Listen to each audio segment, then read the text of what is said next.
Hello, everybody. Time now for my 2014 college previews, and it is time to talk about the defending SEC champions, the Auburn Tigers, who came just a few seconds from winning the school's third national championship just a few months ago. Well, of course, Jameis Winston and Florida State broke their hearts, and they were the winners. Auburn, though, thinks that they got another shot at it, though, because they returned 15 starters, 8 of them on the offensive side, and that includes a quarterback, Nick Marshall, who is definitely an exciting player to watch. Last season, had over 1,000 yards rushing, and by the way, he also was double digits as far as throwing and rushing touchdowns. Of course, big question a lot of people want to know, can Nick Marshall be a more effective passer? He's going to get his chance because Auburn vows that they're going to be a little more balanced on offense, but still will have that no-tempo, no-huddle type offense that we've come to see this past season. It'll help if they can definitely get some production from the receivers. And a key addition to this team could very well be a JUCO guy who was a standout in junior college. That is Da'Keel Williams. And if he and Marshall can establish chemistry, watch out. Auburn's offense will be a threat once again, but this time through the air just as much as on the ground. I don't think on the ground they'll be as good. They'll be good, but not as good. They won't be the number one team in the country when it comes to rushing. Last year they had over 320 yards rushing per game. That's hard to duplicate.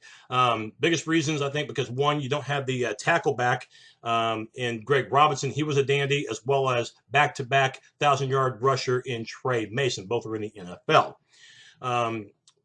Receiving-wise, also don't want to neglect Ricardo Lewis as well as Quan Bray. They played last year. They're back, too. We talked about the offensive line. Very, very experienced, despite the fact that you lose Robinson. You got everybody else back, including the center, Reese Dismukes, a senior. And also, don't forget about the tight end. He was the hero in the Mississippi State game early in the year. Caught the winning touchdown pass with 10 seconds to go. That was C.J. Uzomah. Looking at the defense, 7 starters back. Defensive line-wise, you do lose a dandy in D Ford, but you return the other one in Ladarius Owens, that is. And then defensive tackle-wise, Gabe Wright, he's a good one. You have him back. Linebacker-wise, Casanova McKenzie, hard hitter.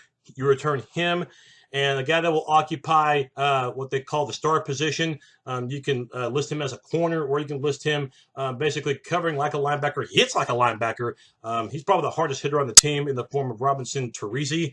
Look for him to have another impactful season. But you do lose linebacker Jake Holland. The corner positions, they're solidified. Jonathan Mincy and Jermaine Whitehead.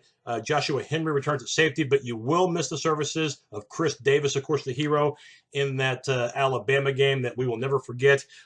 Derek Moncrief, they hope this guy can really develop. He was from junior college, so they hope that he can get adapted to safety on the Division I level.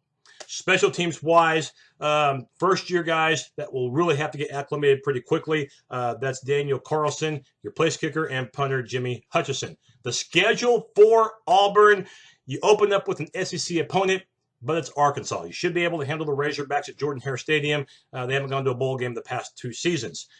First big challenge will be a Thursday night game in mid-September at Kansas State against the Big 12's K-State Wildcats at Bill Snyder Family Stadium. That could be a dangerous game.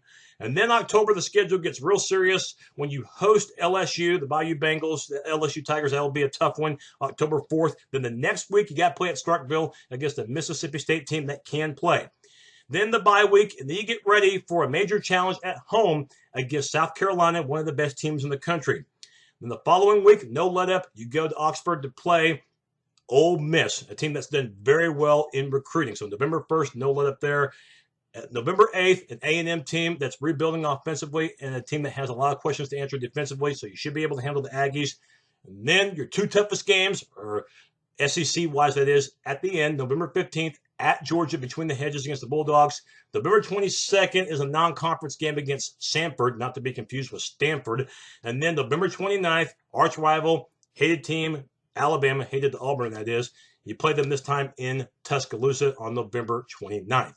Best case scenario for Auburn, they could very well run the table again. They've got enough experience back, and unlike a lot of SEC schools, They do return their starting quarterback in Nick Marshall, and that's a big advantage right there. And they return most of their offensive line. So Auburn, with that experience with Gus Malzahn at coach alone, those are ingredients to where they can win all 12 games, even those difficult road ones at the end of the year.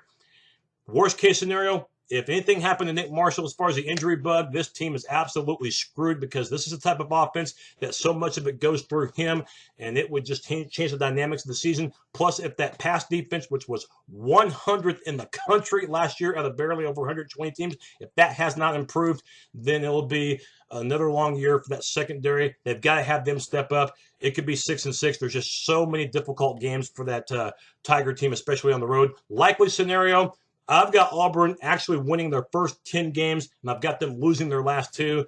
Georgia and Alabama are going to be too tough on the road. Last year's games against these teams were difficult, and last year they had a little lady luck on their side in both games.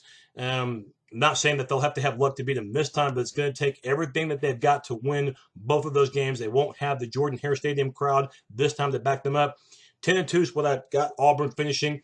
With a second-place finish in the West, the toughest division in all of college football. And Auburn's going to have a decent shot at a major bowl bid, but as far as that 4-team college playoff, 10-2 is not going to be enough, because I think there's going to be other teams that, despite Auburn's strong resume, 10-2 is going to keep them out of it. 2 losses, I don't think, gets you into that playoff. That's my look at Auburn. I'll have another team preview coming up soon. Thanks for watching.